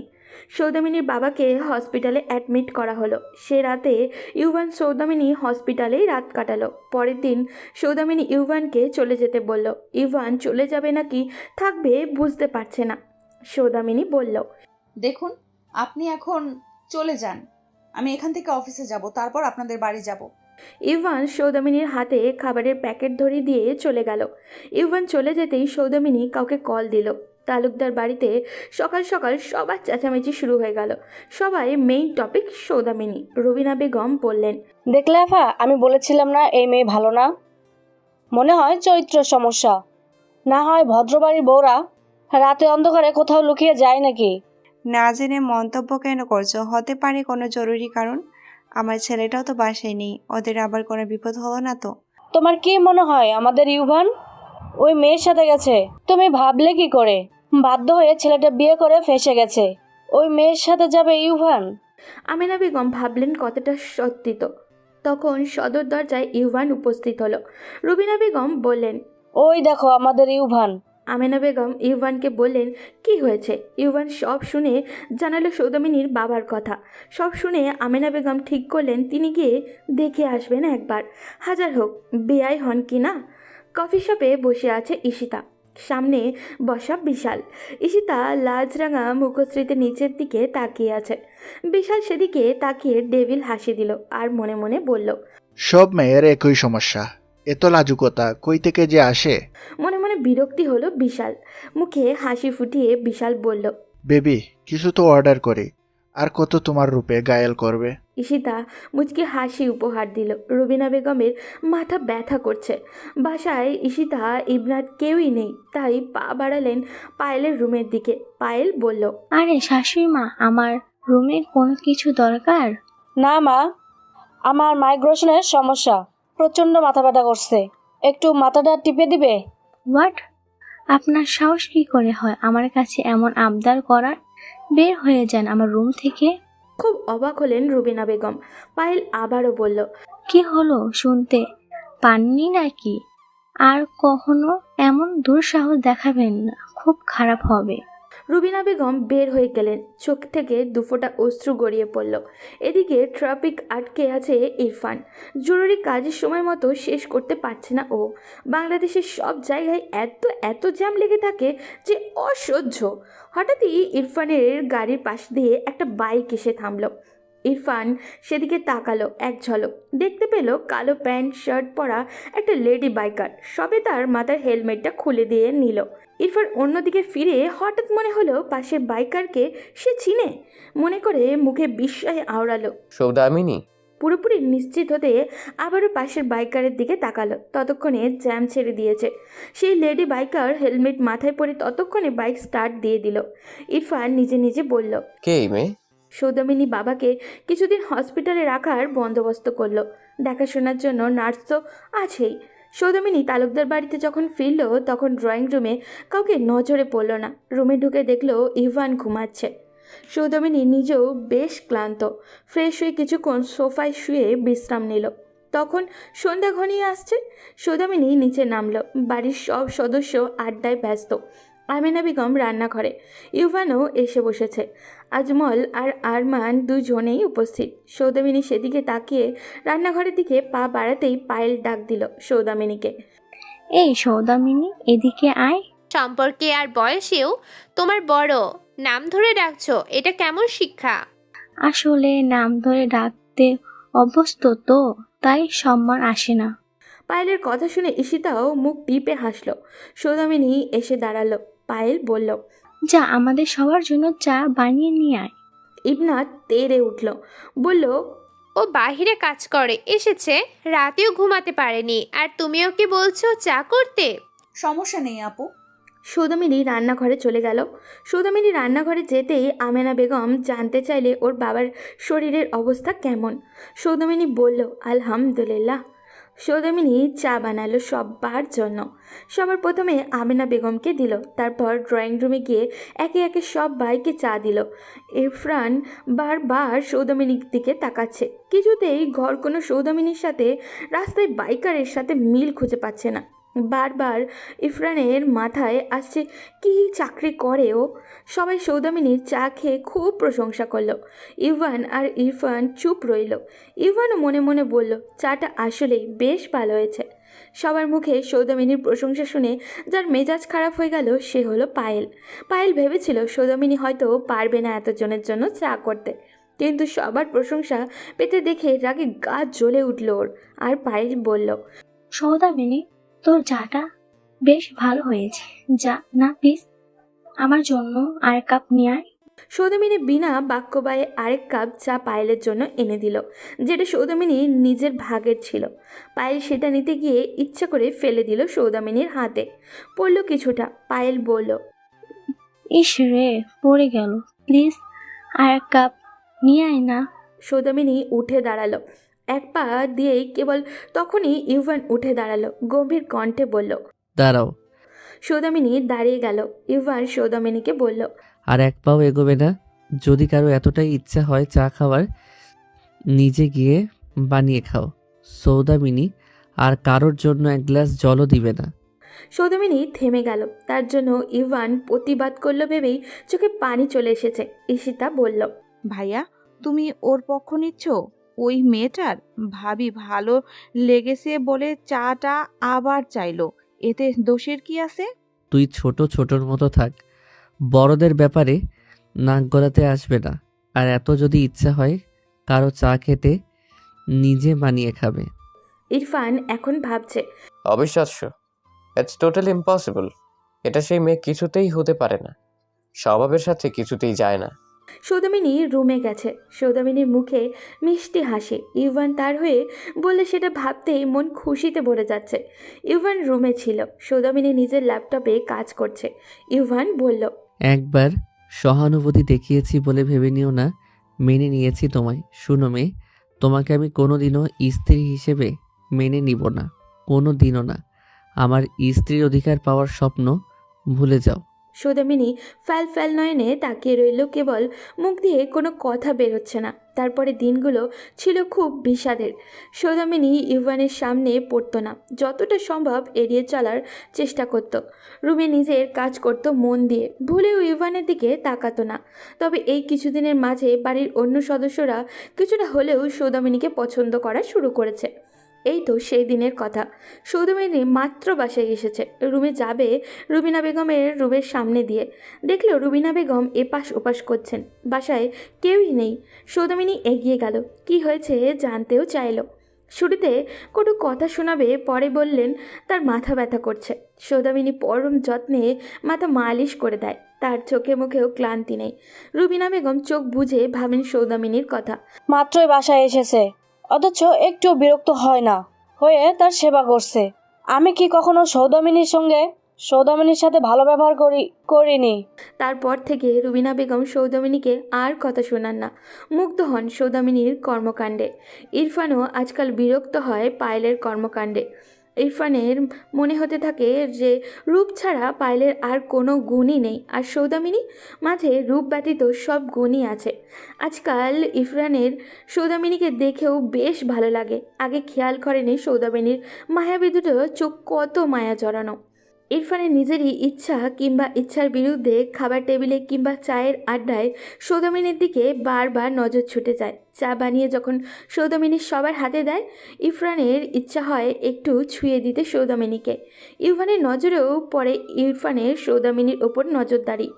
সৌদামিনী শ্বশুরবাড়ি এসেছে 1 মাস হতে কয়েকটা দিন বাকি। সৌদামিনী অফিসেও ব্যস্ততা বেশ, কিন্তু সব সময় সে বিকেলের মধ্যেই বাড়ি ফিরে আসে। এসে সবার জন্য বিকেলের নাস্তা সেই তৈরি করে, তারপর রুমে নিজের কাজ করতে থাকে। সেদিনের পর থেকে ইউভানের সাথে কথা বলে না। একদিন ইউভান নিজের রুমেই বসেছিল, সময়টা বিকেল। এই সময়েই সৌদামিনী বাসায় ফিরে, কিন্তু সেদিন বিকেলে গড়িয়ে সন্ধ্যা হলো। সৌদামিনী ফিরছে না এখনও। ইবনাথকে জানিয়েছে একটু দেরি হবে, কিন্তু সন্ধ্যা হয়ে গেলেও খবর নেই। ইউভানের চিন্তা শুরু হচ্ছে, ওর বাবার কোনো কিছু হলো। কিন্তু চিন্তা করছে ইউভান। সেদিন শাহেদার নাম্বার নিয়েছিল, কল দিল শাহেদার নাম্বারে। শাহেদা জানালো সৌদামিনীর বাবা ঠিক আছেন, আর সৌদামিনী সে বাড়িতেও গিয়েছিল, যেমনটা প্রায়ই যায়। সৌদামিনী বাবার বাড়ি গেলেও আসরের মধ্যে তালুকদার বাড়ি ফিরে আসে। আজ কি হলো? ইভান কল দিবে নাকি ভেবে পাচ্ছে না। অন্যদিকে বাড়ির অন্য সদস্যরা ভাবছে হয়তো বাবার বাড়ি আছে, সেখানে যে নেই সেটা ইউভান কাউকে বলে চিন্তায় ফেলতে চায় না ও। সৌদামিনীর নাম্বারে ইউভান কল দিতে গিয়েও থেমে যাচ্ছে। রাত 9টা বাজে, এখনও খবর নেই। সব কিছু বাদ দিয়ে এইবার ইউভান কল দিল সৌদামিনীর ফোনে। প্রথমবার রিং হয়ে ফোন কেটে গেল, দ্বিতীয়বার সাথে সাথেই রিসিভ হলো। সৌদামিনী রিসিভ করে চিৎকার করে বলল, কেন কল দিলেন, সব শেষ করে দিলেন সব। সৌদামিনী কেঁদে দিচ্ছে। ইউভান কিছু বলবে তখনই ওপাশ থেকে চিৎকার চেঁচামেচির শব্দ। মনে হচ্ছে অনেকে আছে, কেউ ছেড়ে দাও বলে চিৎকার করছে। সৌদামিনী না না করছে। হঠাৎ মোবাইলের অপর পাশে গুলির শব্দও হলো। সৌদামিনী আহ করে চিৎকার করে উঠল। ততক্ষণে ফোন ডিসকানেক্ট হয়ে গেল। ইউভান সৌদামিনী বলে চিৎকার করে উঠল। বারবার কল দিচ্ছে কিন্তু পাচ্ছে না। হাত পা কাঁপছে ইউভানের। এক বন্ধুকে সৌদামিনী নাম্বার দিয়ে ওর লাস্ট লোকেশন কোথায় জানতে বলল। বন্ধু জানতেই ইউভান দ্রুত বের হয়ে গেল। ইউভানের ভয়ে চিন্তায় প্রাণ শুকিয়ে গেছে। বারবার শুধু ভাবছে সৌদামিনী ঠিক আছে তো। ইউভান যখন সেই ঠিকানায় পৌঁছায় তখন তার ভয় আরও বাড়তে থাকে, কারণ জায়গাটা বেশ নির্জন। সামনে একটা পুরনো বাড়ি, মনে হচ্ছে এখানে কেউ বহু দিন ধরে থাকে না। ইউভানের প্রতি কদমে মনের ভয় বেড়েই চলছে। ইউভান সৌদামিনী বলে বারবার ডাকলো। ঘুটঘুটে অন্ধকার, কোনো রেসপন্স পাচ্ছে না। ভিতরে মোবাইলের আলোতে দেখলো সব কিছু ছড়িয়ে ছিটিয়ে আছে। ইউভান বারবার ডাকছে সৌদামিনীকে। হঠাৎ ইউভানের কানে কারোর কান্নার শব্দ এলো। ইভান আবারও শব্দে মনোযোগ দিয়ে সেদিকেই এগোচ্ছে। যত এগোচ্ছে ততই শব্দ বেড়ে চলেছে। ইভান বুঝতে পারছে কোনো বাচ্চা কাঁদছে। ইভান অবশেষে সেই জায়গায় প্রবেশ করলো। ইভান দেখলো একটা বাচ্চা মেয়ে ভয়ে জড়সড় হয়ে বসে কাঁদছে। বয়স আনুমানিক 4 কি 5 বছর হবে। ইভান লাইটের আলোতে চারিদিকে নজর বোলাতে লাগলো। দেখলো সামনে পড়ে আছে সৌদামিনী। ইউভান চিৎকার করে সৌদামিনীর কাছে গেল। সৌদামিনীর সেন্স নেই। ভালোভাবে পরখ করে দেখলো সৌদামিনীর পায়ের কাছে রক্ত গড়গড়িয়ে এখনও পড়ছে। ইউভান চিৎকার করে উঠল। পা দেখে বুঝতে পারলো সৌদামিনীর পায়ে গুলি লেগেছে। সৌদামিনী পাশে পড়ে আছে মোবাইল। তখন ইউভানের বন্ধু আরাফ সেখানে প্রবেশ করলো। আরাফ হলো সে যে ইউভানকে লোকেশন জানিয়েছে। ইভান আরাফকেও বলেছিল আসতে। ইভান সৌদামিনীকে কোলে তুলে নিল। আরাফ বাচ্চা মেয়েটাকে কোলে নিল। তারপর দ্রুত হাসপাতালের উদ্দেশ্যে রওনা দিল। মেয়েটা বারবার কাঁদছে আর বলছে মায়ের কাছে যাব, বাবার কাছে যাব। এদিকে ইউভান সৌদামিনীর কেবিনের বাহিরে অস্থির হয়ে পায়চারি করছে। সৌদামিনীর পায়ে গুলি লেগেছে, গুলি বের করাও হয়ে গেছে। কেবিনে শিফট করা হয়েছে সৌদামিনীকে। সেন্স আসলে ইউভান দেখা করতে পারবে। সৌদামিনীর জ্ঞান ফিরতেই ইউভান প্রবেশ করলো। সৌদামিনী ইউভানকে দেখে বলল, ও কোথায়? কে? ও তিতান। তিতান কোথায়? আমি কিভাবে আসলাম? কার কথা বলছো জানি না, তবে তোমার সাথে একজন বাচ্চা মেয়েও পেয়েছি। সৌদামিনী স্বস্তি পেল। জিজ্ঞাসা করলো, কোথায় ও? বাহিরে আছে, আমার বন্ধুর কাছে। আর কি হয়েছে? এসব কি করে হলো? সব আপনার জন্য হয়েছে, সব আপনার কারণে। আমার জন্য মানে? আপনি যদি তখন ফোন না দিতেন এত কিছু হতো না। আমি বাঁচিয়ে নিয়েছিলাম। বলে সৌদামিনী ডুকরে কেঁদে উঠল। ইভান আবারও জানতে চাইল কি ঘটেছে, ক্লিয়ার করে বলতে। তখন নার্স এসে বলল পেশেন্টের সাথে বেশি কথা না বলে তাকে রেস্ট নিতে সময় দিন। অগত্যা ইভান আর কিচ্ছু জিজ্ঞাসা করলো না। ইভান সে রাত কেবিনের বাহিরেই কাটালো। পরদিন তিতানকে নিয়ে পুলিশের কাছে গেল, কিন্তু ওর ব্যাপারে কোনো কিছুই জানতে পারল না। তিতান সেখানে ভয়ে কুঁকড়ে আছে। সৌদামিনীকে ফোনে জানালো সৌদামিনীকে বাড়িতে নিয়ে আসা হয়েছে। আপাতত গুলি লাগার কারণে ছুটিতে আছে সে। হাঁটতে সমস্যা হচ্ছে, তাই রুমেই থাকছে সৌদামিনী।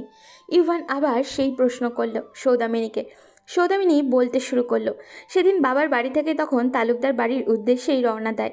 তখন দেখতে পায় কিছু লোক একজন মহিলা একজন পুরুষের সাথে একটা বাচ্চাকে কিডন্যাপ করেছে। সৌদামিনী তাদের বাঁচাতে পিছু নেয়। সেই পুরনো বাড়িতেও পৌঁছে যায়। লোকগুলো ওনাদের বেঁধে রেখে সেখানে পাহারায় ছিল। সৌদামিনী আড়ালে লুকিয়ে ওদের চলে যাওয়ার অপেক্ষা করে। ওরা সে রুমে ছেড়ে বের হতেই সৌদামিনী যায় ওদের বাঁচাতে। বাঁধন ছাড়া করে আস্তে আস্তে যখন সৌদামিনী সেখান থেকে বের হবে তখনই সৌদামিনীর ফোন বেজে ওঠে। ওই দলের কয়েকজন থেকে গিয়েছিল অন্য ঘরে। ফোনের শব্দে দ্রুত রুমে ফিরে আসে ওরা। সৌদামিনী ধরা পড়ে যায়। অনেক চেষ্টা করেও রক্ষা করতে পারে না। তারা সৌদামিনীর পায়ে গুলি করে। সৌদামিনী পড়ে যায়, কিন্তু তিতানকে ধরে রাখে। ফলে তারা তিতানকে রেখে তিতানের বাবা মাকে কিডন্যাপ করে। ইভান সবটা শুনে ও শিট বলে ওঠে। সৌদামিনী মনে মনে ভাবে অন্য কথা। সেদিন ইনফরমেশন পেয়েই সৌদামিনী গিয়েছিল তাদের বাঁচাতে। সেটা সৌদামিনী আড়াল রাখে। এদিকে আরাফ ইউভানের সাথে দেখা করতে এসেছিল। এসেই ঈশিতার সাথে ধাক্কা লাগে। আরাফ বলে, হেই স্টুপিড, দেখে চলতে পারো না নাকি? আরাফ কথাটা বলে সামনে তাকায় আর দেখে মিষ্টি হেসে বলে, আরে পিচ্চি, একটুর জন্য তো পড়ে যেতাম। দেখুন আরাব ভাইয়া, আমি ইচ্ছে করে ধাক্কা দেইনি। ঈশিতা বের হয়ে যায়। সেদিকে তাকিয়ে মুচকি হাসে আরাফ। সৌদামিনী এখন সুস্থ। তিতান যেন তালুকদার বাড়ির সবার চোখের মণি হয়ে গেছে।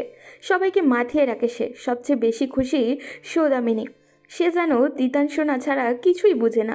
খাওয়া, গোসল, সব রকমের যত্ন থেকে কোলে নিয়ে ঘুমানো সব সৌদামিনী করে। তিতান যেন সৌদামিনীর নিজের সন্তান হয়ে গেছে। খুশিতে বুক ভরে যায় সৌদামিনীর। আজ সৌদামিনী রেডি হচ্ছে বের হতে। তখন ইভান রুমে প্রবেশ করে। জানতে চাইল, কোথায় যাচ্ছ সৌদামিনী?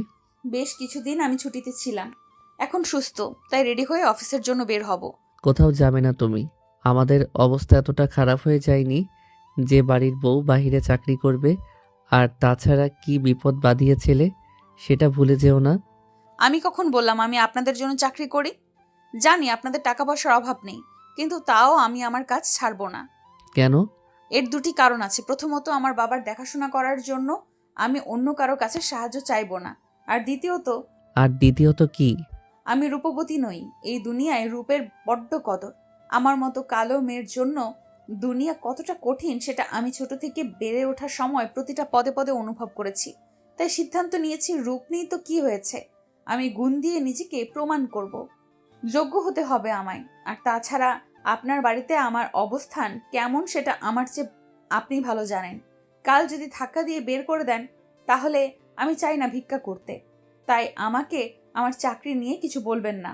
সৌদামিনী কথায় কতটা কষ্ট, অভিমান জমায় সেটা হয়তো ইভান অনুভব করছে। ইভান ঠায় দাঁড়িয়ে সৌদামিনী সন্তপর্ণে চোখের পানি মুছে নিল। তিতানকে ইবনাতের কাছে রেখে চলে গেল নিজের কাজে। সৌদামিনী বেশ ব্যস্ত আজ। তিতানের মা বাবাকে তার সামনে থেকে কিডন্যাপ করা হলো, আর সে কিছুই করতে পারেনি। তাই অনুতাপে সৌদামিনী একটু স্বস্তিও পায়নি। তাই এসেই তাদের ব্যাপারে তথ্য সংগ্রহ করতে ব্যস্ত। এদিকে তিতান আজকে কাঁদছে খুবই। কেউ কিছুই খাওয়াতেই পারছে না। শুরুতে সৌদামিনীকেও একটু পছন্দ করতো না তিতান। এখন সৌদামিনী ছাড়া আর কিছুই বুঝে না। ইবনাত সৌদামিনীকে ফোন দিল। সুন্দর করে বলল, যদি গুড গার্ল হয়ে সবার কথা শুনে তাহলে সৌদামিনী অনেক চকলেট নিয়ে আসবে।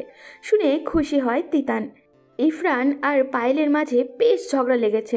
অফিসে যাওয়ার সময় 1 কাপ চা চেয়েছিল ইরফান, আর পায়েল সোজা না করে দেয় আর বলে, এই সব কাজ করার জন্য আমি এই বাড়িতে এসেছি? আমি মস্ত বড় ভুল করেছি সেদিন, এখন মাসুল দিতে হচ্ছে। ও আচ্ছা, তার মানে তোমার সৌদামিনীকে বিয়ে না করতে পারায় আফসোস হচ্ছে? হচ্ছে।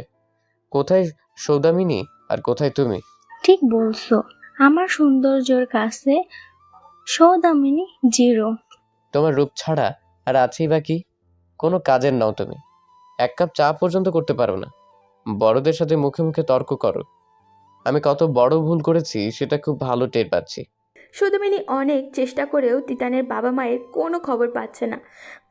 কারা ছিল ওরা, আর কোথায় নিয়ে গেছে কিছুই বুঝতে পারছে না। ছোট্ট বাচ্চাটার জন্য বড্ড খারাপ লাগে সৌদামিনীর। যখন গভীর রাতে কেঁদে ওঠে মায়ের জন্য, সৌদামিনী কত কষ্টে যে সামলায় শুধু সৌদামিনীই জানে। সৌদামিনী তিতানকে কথা দিয়েছে, যেভাবেই হোক ওর বাবা মাকে খুঁজে বের করবে। সৌদামিনী বাড়ি আসার সময় হঠাৎ একটা পার্কের দিকে চোখ গেল। পরিচিত মুখ দেখে থেমে গেল সে। একবার ভাবলো সামনে যাবে, কিন্তু পরেক্ষণেই থেমে গেল। বাড়ির দিকে চলে গেল। সৌদামিনী বাড়িতে ঢুকতেই থেমে গেল। ইবনাত মায়ের রুম থেকে বের হচ্ছে, কিন্তু চোখে পানি। সৌদামিনী এগিয়ে গেল আর বলল, কি হয়েছে আপু, তুমি কাঁদছো কেন? চমকে গেল ইবনাত। দ্রুত মুছে নিল চোখের জল আর বলল, ও কিছু না। বলে দ্রুত সে স্থান ত্যাগ করতে লাগলো। সৌদামিনী পেছন থেকে বলল, এতদিন ভাবতাম তালুকদার বাড়ির একজন মানুষ আছে যে আমায় প্রথম দিনই কাছে টেনে নিয়েছে, আমাকে আপন করে নিয়েছে। অথচ আমি ভুল ছিলাম, আমি কারোর আপন হতেই পারিনি। সৌদামিনীর এমন কথায় ইবনাথ থেমে গেল। সৌদামিনীর দিকে ফিরে বলল, তেমন কোনো ব্যাপার না সৌদামিনী, তুমি আমায় ভুল বুঝো না প্লিজ। এমন ব্যাপার না হলে কেমন ব্যাপার? আম্মু আমার বিয়ের কথা বলেছিল, তাই কাঁদছিলাম আমি। কেন? আমি যতদূর জানি এইবারের সবার বড় তুমি। তোমার ছোট দুই ভাইয়ের বিয়ে হয়ে গেছে, তুমি কেন করছো না? ইবনাথ নিশ্চুপ। সৌদামিনী আবারও বলল, তোমার কোনো পছন্দ থাকলে আমায় বলতে পারো, আমি সবাইকে ম্যানেজ করার দায়িত্ব নিব। যদি সেই মানুষটা না থাকে তাহলে সবাইকে ম্যানেজ করে লাভ কি? মানে? মানে খুব পরিষ্কার, আমি একজনকে খুবই ভালোবাসতাম, আমার পরিবারকে রাজি করিয়েছিলাম, সবাই রাজি ছিল, কিন্তু কিন্তু কি? কিন্তু সে কোথায় হারিয়ে গেছে। অনেক খুঁজেছি তাকে, আমাদের বিয়ের দিন ঠিক করা হয়ে গেছিল, তারপর সে উধাও হয়ে যায়। এতগুলো বছর তার অপেক্ষায় আছি, কিন্তু জানি না সে কোথায়, কেউ কখনো খোঁজ এনে দিতে পারেনি। হয়তো সে নেই, তুমি কেন অপেক্ষা করে আছো? আমি তার সাথে কি হয়েছে সেটা যতদিন জানবো না ততদিন অপেক্ষা করব তার জন্য। যদি সারা জীবন অপেক্ষা করতে হয়, সারা জীবনই অপেক্ষায় থাকবো। সৌদামিনী সন্ধ্যাবেলা ছাদে গিয়েছিল নিজের কিছু জামা কাপড় আনতে। ততক্ষণে ধরণী অন্ধকারে আচ্ছন্ন হয়ে গেছে। সৌদামিনীর ছাদ থেকে সিঁড়ির দিকে পা বাড়াতেই কেউ একজন ছাদের দরজায় পথ আটকে দাঁড়ালো। সৌদামিনী দেখল ইরফান। সৌদামিনী এই বাড়িতে সবার সাথে কথা বললেও আজ পর্যন্ত ইরফানের সাথে কখনো কথা বলেনি, এড়িয়ে চলেছে বারে বারে।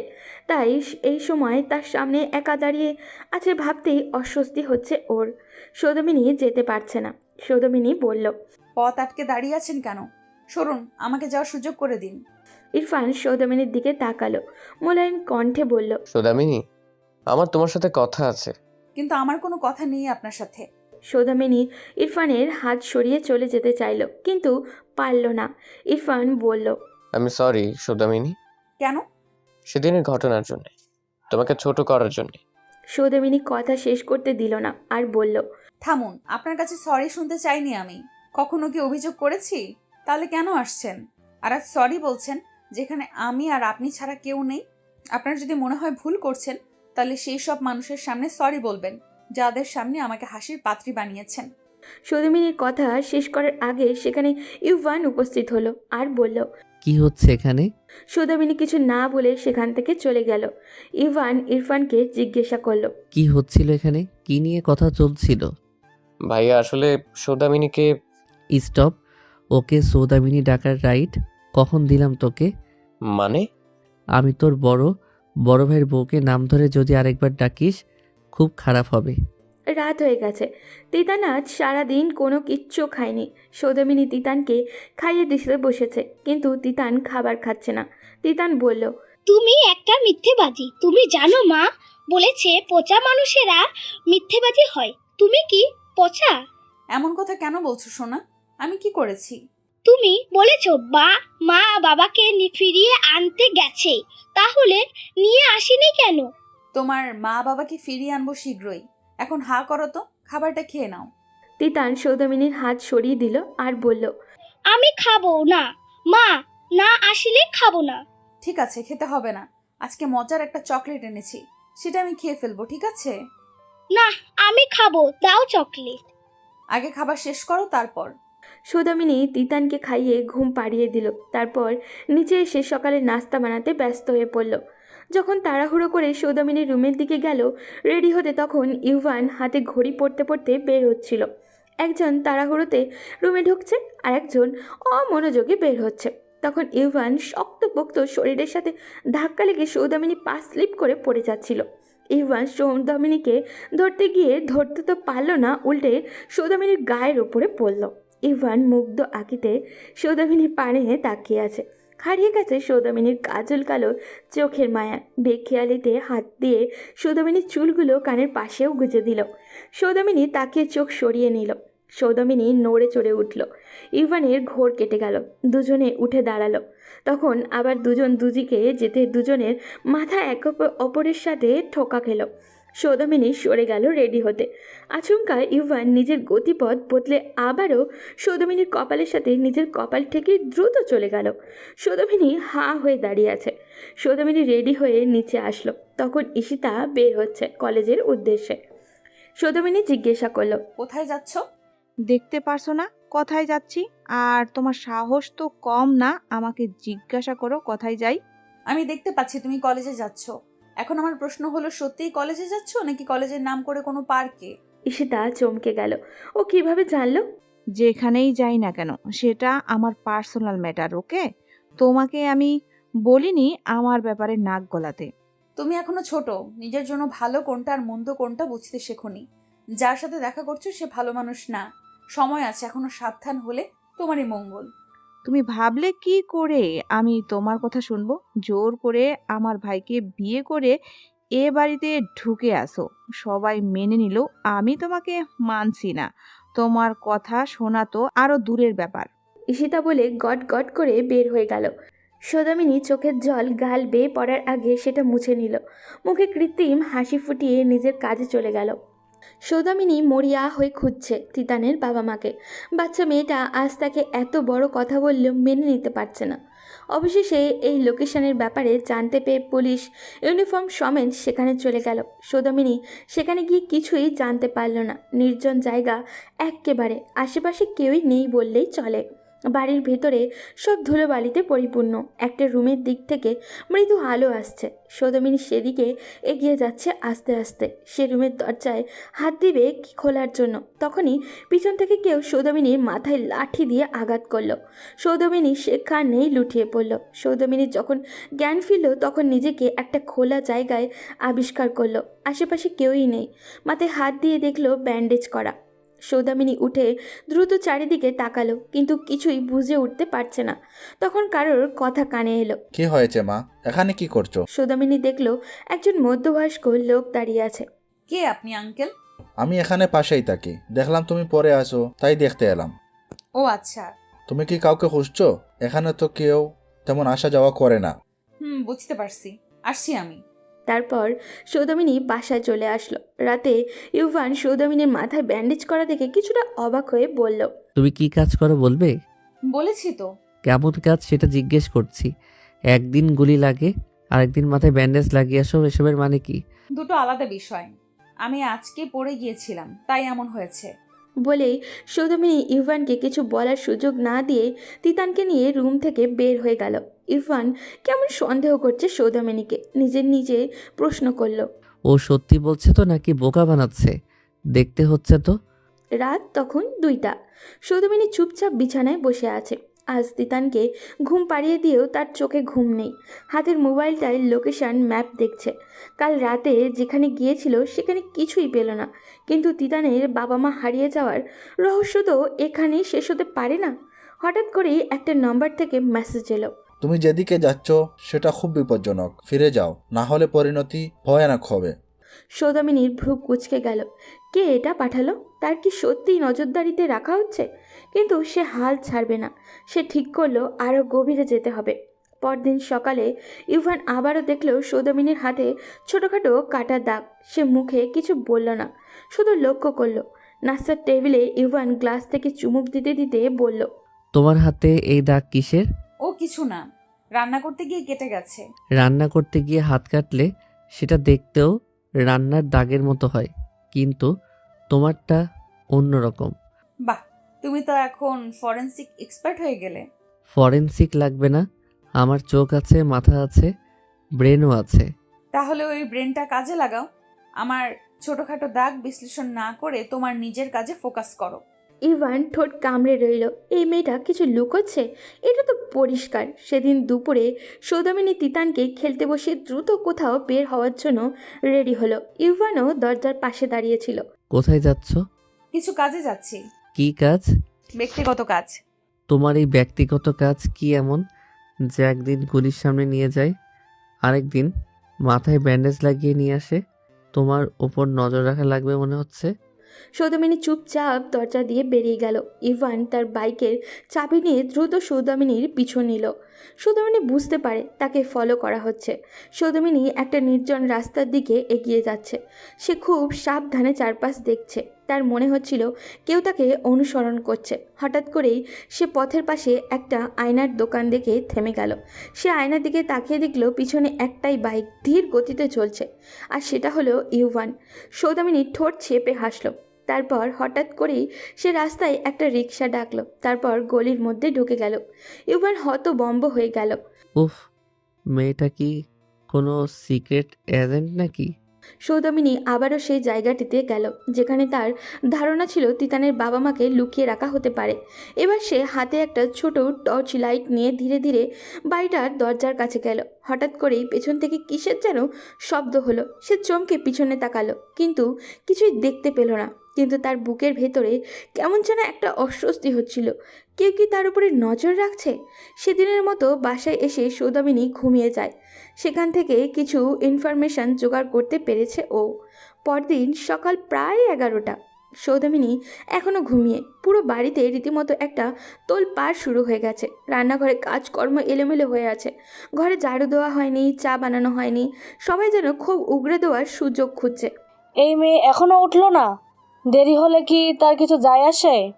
আহারে, ঘুমাতে দাও। সারা রাত তো রাজকন্যার মতো খেটে মরেছ। সকাল হলে একটু দাসীর মতো খেটে মরতে বললে যেন জান বেরিয়ে যায়। কেউ গিয়ে ওকে উঠাও, এত দেরি করে ঘুমালে চলে? তখনই উপরের রুমের দরজা খুলে সৌদামিনী নিচে নেমে এলো। চোখে ক্লান্তি, মুখে নিস্তেজ ভাব। সে এখনও পুরোপুরি জেগে উঠতে পারেনি, কিন্তু এত শোরগোল শুনে সে আর শুয়ে থাকা সম্ভব হচ্ছিল না। কি হয়েছে? সকাল থেকে এত আওয়াজ কেন? তোর জন্যই সব। এই বাড়িতে কাজের লোক না থাকলে কি হবে? তোকে তো পাওয়া যায়, এত দেরি করে ওঠার সাহস হয় কিভাবে? উনি রাজা রানী, আমাদের কথা কাজ করবে নাকি? আমি কি ইচ্ছে করে দেরি করেছি? শরীর খারাপ লাগছিল, তাই একটু ঘুমিয়েছি। আহারে, তোর শরীর খারাপ লাগবে না? সারা রাত কোথায় ঘুরছিলি কে জানে? সৌদামিনী চুপ করে গেল। সে জানে এই বাড়িতে তার ভালো কিছু করার কোনো মূল্য নেই। ঠিক তখনই হঠাৎ একটা ফোন আসে। রিংটন বাজতেই ইউভান কল রিসিভ করলো। হ্যালো, কে বলছেন? আপনার মেয়ে ঈশিতাকে আমরা তুলে এনেছি। তার জন্য 10 লাখ টাকা রেডি রাখুন, না হলে তাকে আর জীবনে পাবেন না। সেই কথা শুনে পুরো বাড়িতে যেন বজ্রপাত হয়ে গেল। কি বললি? তিশা কিডন্যাপ হয়েছে? হ্যাঁ, ওরা বলছে 10 লাখ টাকা চাই। আল্লাহ, এখন কি হবে? মেয়েটার তো বিয়ের কথাবার্তা চলছিল, এখনই এই কেলেঙ্কারির মধ্যে পড়তে হলো। সৌদামিনী পুরো ঘটনা বোঝার চেষ্টা করছিল। তারপর বলল, আমি তিশাকে ফিরিয়ে আনবো। সবাই হতবাক হয়ে তার দিকে তাকালো। তুই তুই কিভাবে উদ্ধার করবি? কিডন্যাপারদের সঙ্গে তোর পরিচয় আছে নাকি? তুমি উদ্ধার করবে কিভাবে? আপনারা যেটা ভাবছেন সেটা ভুল। আমি জানতাম তিশা ভুল সিদ্ধান্ত নিচ্ছে, তাই আগেই ওকে সাবধান করেছিলাম। বিশাল ভালো ছেলে নয়, এটা আমি জানতাম। তাহলে আগে বলিসনি কেন? বলেছিলাম, কিন্তু তিশা আমাকে পাত্তা দেয়নি। সবার মুখ চুপসে গেল, কারণ সত্যিটা সবাই জানে। তিশাকে সাবধান করা হয়েছিল, কিন্তু সে শোনেনি। কিন্তু তুমি কিভাবে ওকে উদ্ধার করবে? পুলিশে খবর দেওয়া দরকার। পুলিশ সময় নষ্ট করবে, ততক্ষণে ওরা তিশাকে অন্য কোথাও সরিয়ে নেবে। আমি ওকে ফিরিয়ে আনবো। সৌদামিনী তার কাজ শুরু করে দিল। বিভিন্ন ইনফর্মারকে কল দিয়ে তাদের কাছ থেকে ইনফরমেশান জোগাড় করলো। কিন্তু সে তখন অবাক হলো যখন সে দেখল এটা সেই জায়গা যেখানে সে তিতানের বাবা মাকে খোঁজার জন্য বারবার চেষ্টা করছে। তার মনে আরেকটু দৃঢ়তার সৃষ্টি হলো। সে ভাবল এখন সে তিশার সাথে সাথে সে তিতানের বাবা মাকেও খুঁজে পাবে। রাতে সবার ঘুমানোর পর সৌদামিনী আস্তে আস্তে নিজের ব্যাগ থেকে একটা ছোট পিস্তল বের করলো, আর কিছু টাকা, মোবাইল ও আরেকটা সিম কার্ড নিল।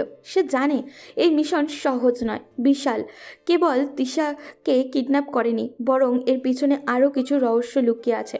সৌদামিনী বিশালের অবস্থান ট্রেস করে একটা পুরনো গুদামে পৌঁছাচ্ছে। দূর থেকে দেখা যাচ্ছিল বিশাল কিছু লোক নিয়ে দাঁড়িয়ে আছে। তার পাশে বাঁধা অবস্থায় তিশা বসে আছে, মুখে স্কচ টেপ লাগানো। তিশার চোখেও ভয়।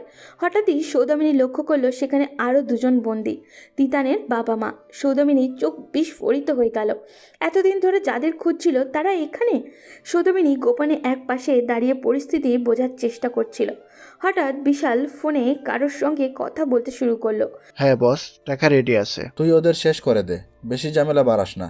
সৌদামিনীর ধৈর্যের বাঁধ ভেঙে গেল। সে পকেট থেকে একটা ছোট গ্যাস গ্রেনেড বের করে ছুঁড়ে মারল। কি হচ্ছে? ধোঁয়ায় চারপাশ ঝাপসা হয়ে গেল। সৌদামিনী দৌড়ে গিয়ে তিশার দড়ি খুলল। তুমি আমাকে বাঁচাতে এলে ভাবি? এখন কথা বলার সময় নেই, চলো। হঠাৎই বিশাল ধোয়া কেটে সামনে এসে দাঁড়ালো। আমি জানতাম তুই আসবি। আর আমি জানতাম তোর শেষ এখানেই হবে। বিশাল বন্দুক তুলল, কিন্তু ঠিক তখনই বাইরে পুলিশের সাইরেন। সৌদামিনী চোখের ইশারায় পুলিশের দলকে নির্দেশ দিলেন। মুহূর্তেই বিশাল এবং তার দলবল ঘিরে ফেলা হলো। এটা কি হচ্ছে? তোর খেলা শেষ বিশাল। বিশাল এবং তার সঙ্গীদের বিরুদ্ধে অপহরণ, ব্ল্যাকমেল এবং বেআইনি কার্যকলাপের অভিযোগে মামলা করা হচ্ছে। ঠিক তখনই ইউভান পুলিশের সাথে সেখানে পৌঁছালো। সে তো দেখে হতবাক। সৌদামিনী, তুমি এখানে কি করছো? ওনার নির্দেশে এই অভিযান। মানে সে একজন গোয়েন্দা অফিসার। এই কথা শুনে ইউভান, তিশা এবং বাকিরা চমকে উঠল।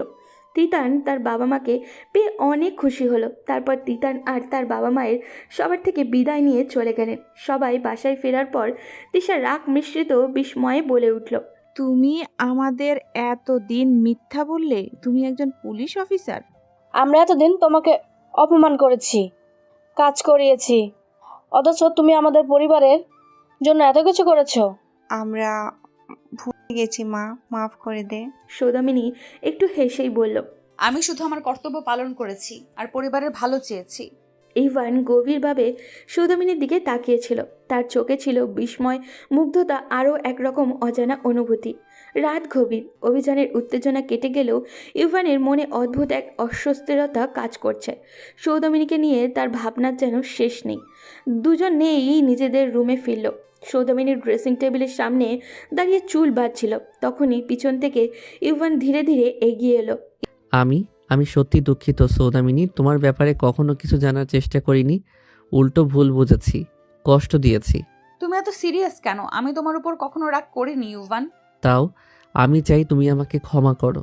তুমি জানো রাগ তো তখনই হয় যখন কারোর প্রতি ভালোবাসা থাকে। ইভান কিছু চুপ করে থাকলো, তারপর একদম কাছে এসে আস্তে করে বলল, তুমি জানো আমি কখনো কাউকে এভাবে অনুভব করিনি। সৌদামিনী একটু হাসলো, কিন্তু মুখ নিচু করে ফেলল। তুমি আমাকে কি অনুভব করো সৌদামিনী? আমি জানি না, তবে তোমার কাছাকাছি এলে বুক ধকধক করে। এটা কি? ইভান হালকা হাসলো, তারপর সৌদামিনীর হাতটা নিজের হাতে নিয়ে বলল, এটা ভালোবাসা সৌদামিনী। সৌদামিনী লজ্জায় চোখ নামিয়ে নিল, আর ইউভান মুগ্ধ চোখে তার দিকে তাকিয়ে রইল। সৌদামিনীর জীবনে অবশেষে সুখের আলো ফুটতে শুরু করেছে। দীর্ঘদিনের দুঃখ, কষ্ট, চোখের জল এবং নিঃসঙ্গতার পর এখন সে এক নতুন জীবনের স্বাদ পাচ্ছে। তার বাবাও সুস্থ হয়ে বাড়ি ফিরেছেন, যা তার জন্য সবচেয়ে বড় আশীর্বাদ। বাসার সবাই এখন তাকে শুধু পছন্দই করে না, বরং তাকে পরিবারের এক অবিচ্ছেদ্য অংশ হিসাবে গ্রহণ করেছে। সবার ভালোবাসায় সে যেন নতুন করে বাঁচতে শিখেছে। অন্যদিকে ইরফান আর পায়েলের সম্পর্ক দিন দিন আরও জটিল হয়ে উঠেছে। তাদের প্রতিদিনের ছোটোখাটো ঝগড়া এবং বড় আকার নিতে শুরু করেছে। ভুল বোঝাবুঝি, অভিমান আর মান অভিমান যেন তাদের সম্পর্কে ধীরে ধীরে ফাঁকা করে দিচ্ছে। তবে ইউভান আর সৌদামিনী দুজনেই চেষ্টা করছে তাদের সংসারটাকে টিকিয়ে রাখতে, ভালোবাসার বাঁধনকে শক্তিশালী করতে। ইউভান আর সৌদামিনী একসঙ্গে এক সুখী সংসার গড়ে তুলেছে, যেখানে ভালোবাসা, বিশ্বাস আর পারস্পরিক সম্মান প্রধান ভিত্তি। তারা সবাইকে একত্রে রাখার চেষ্টা করছে, যেন প্রতিটি সম্পর্ক আরও গভীর হয়। ধীরে ধীরে সৌদামিনীর জীবন সত্যিকারের সুখের গল্প হয়ে উঠেছে, যেখানে অশ্রুর বদলে হাসির রং ছড়িয়ে পড়েছে, কষ্টের বদলে ভালোবাসার সুর বাজছে। প্রিয় বন্ধুরা, আশিক ও প্রিয়াঙ্কার সকল রোমান্টিক গল্প পেতে আমাদের চ্যানেলটি এখনই সাবস্ক্রাইব করে রাখুন। গল্পটি কেমন লাগলো তা অবশ্যই আমাদের কমেন্ট বক্সে জানাবেন। আপনাদের প্রতিটি মন্তব্য আমাদের নতুন নতুন গল্প তৈরি করতে অনুপ্রাণিত করে। আমাদের গল্প শুনতে সময় দেওয়ার জন্য সবাইকে অসংখ্য ধন্যবাদ। আবারও দেখা হবে নতুন কোনো গল্পে। সেই পর্যন্ত ভালো থাকুন, সুস্থ থাকুন, ভালো রাখুন নিজের ভালোবাসার মানুষটিকে।